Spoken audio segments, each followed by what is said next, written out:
Yeah, and that you needed then the lecture for that, and it was right in the lecture when I gave it. The problem with the 14th Amendment is it was decided incorrectly. It's on citizenship. It says any person born in the United States automatically a citizen of the United States entitled to the protection of life, liberty, and property. The court decided that had to do with personhood. It says any person born. And from that they decided you needed to be born in order to have full moral standing. So what does that do to fetuses? What does that do to embryos? So that's where it came from.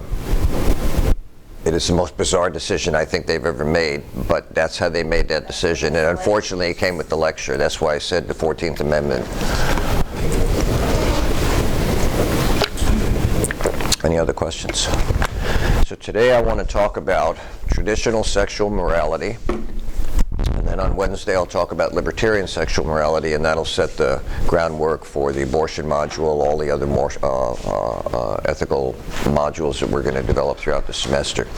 To do that, I need to give you a history lesson, and it's going to take about 10 minutes. So you have to be patient with me. I had someone 2 semesters ago or 2 years ago right in the middle of it say, "Why are we learning this?" It's because a mother bird cannot lay an egg until she builds a nest.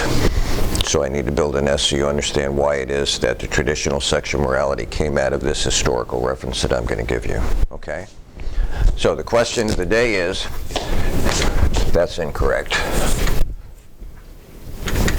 Anybody know what happened in 476 AD or the Common Era?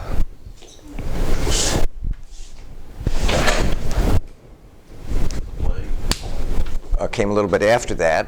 But as a result of this came the plague and famines and everything else. Anybody know? Want to take a guess? No wrong answers? Anybody take Professor Walters? World history, European history? I think American history too, so it's not all the way back to This is European history here. We're going to... European history. Any guesses?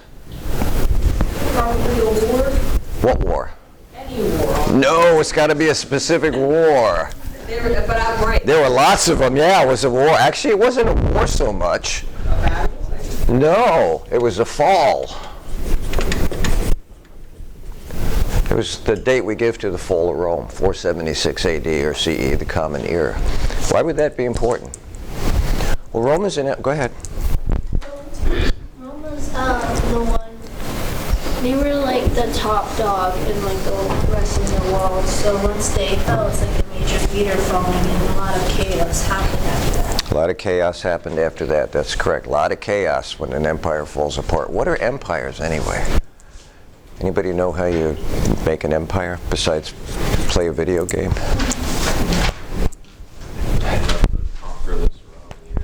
Conquer the surrounding areas. How do you do that? How many of you have seen the movie Braveheart with William Wallace? Okay, so I'm going to use that as an example. So William Wallace is kind of the beginning or the progenitor, we call it, of Scotland. I love talking. We have Scotland in my background, so William Wallace. And by the way, the movie wasn't accurate, but it's a nice movie anyway. So William falls in love with this young girl. His father, by the way, is killed by the King of England for being kind of a resurrectionist. He was resisting English rule, British rule. So Wallace is aware of that, falls in love with the local girl, marries her without anybody knowing what he's doing because he's not about to get permission for it, because he knows he's not going to get permission because he's just a braggart. He doesn't have it anyway. The British troops stationed in a kind of a fort near them take a fancy to the girl and end up killing her. And Wallace takes revenge, and he attacks one of these outposts, and he just decimates it, including the local leader who's there, the British representative of the king. And then they go back to the Highlands, and you see them in a campfire, and they have a few guards out there. And one of the guards comes running into the campfire, and he says, "Someone's coming." And so they all grab their weapons, and running over the Highlands is this group of other people dressed as Scots. But they're from a different clan. They share commonality, they're different clans. So they run up and they see Wallace, and Wallace says, "What are you doing here?" And he says, "We heard that you," and whatever the fort was, they decimated. And he says, "Go home, it's not your problem." And they said, "The hell it isn't, you just made war with England." So what happens then is you get clans, and they have an association. It's usually through culture, It's through language. Oh, that's so terrible today. And a common history. And they'll band together, and one of them usually takes a little power, and so they have dominance with them. And you see throughout the movie, that's what William Wallace is doing, and he's fighting for freedom for Scotland, okay? What happens then is if they get enough power, they get influence that comes with power. So maybe the Scots begin to influence Wales, and maybe Ireland. And before you know it, they have the beginning or the seed of an empire, and then maybe they conquer England or the whole British Isle, and then they begin to extend more and more and more and more and more. And as they grow, their empire grows, and their power and their access grows as well. I'm going to guess about 80% of the world is still made up of tribes or clans, okay? And these people have one thing in common. They have their culture, they have their language, and they have their history. And then these empires come and they conquer these tribes or these clans, and they immediately subject them to their own rule. So I'm at Thanksgiving dinner with a friend of my, former student, and his wife's mother comes, and an older gentleman, and we're sitting around having Thanksgiving dinner, and we're imbibing, and towards the end of the evening, her mother and this older gentleman start singing songs. They're from Eastern Europe. They're singing songs in Russian. They're from Romania. And the girl looks at her mother and she says, "When did you learn Russian?" And she said, "We were under Soviet occupation. Everybody learned Russian. Everybody learned Russian culture. Everybody learned Russian history. When you're conquered, you don't own yourself anymore." Remember, we go back to the divine right of kings? You're subject to the conquering people.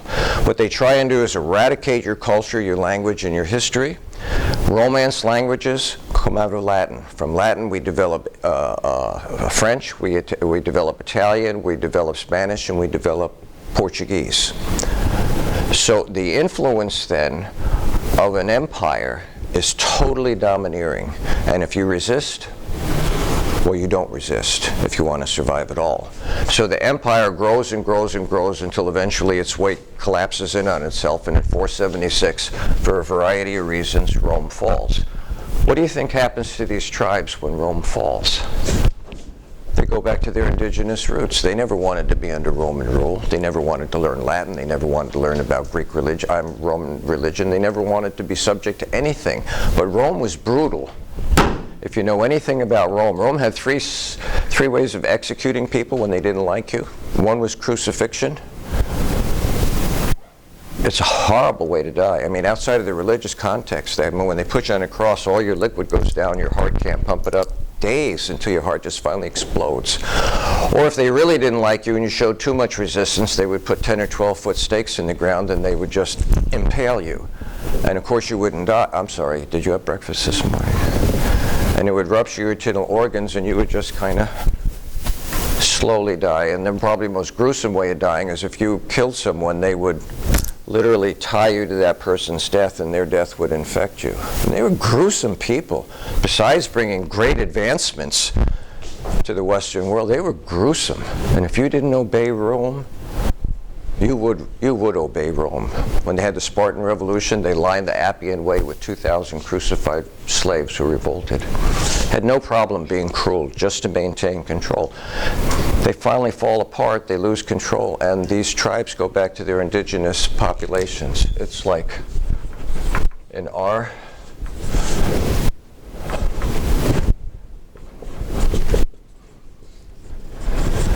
experience in Iraq, you have the Kurds in the north, you have the Shiites, and then you have the Sunnis. These really go back to Turkey, which go back to Byzantium.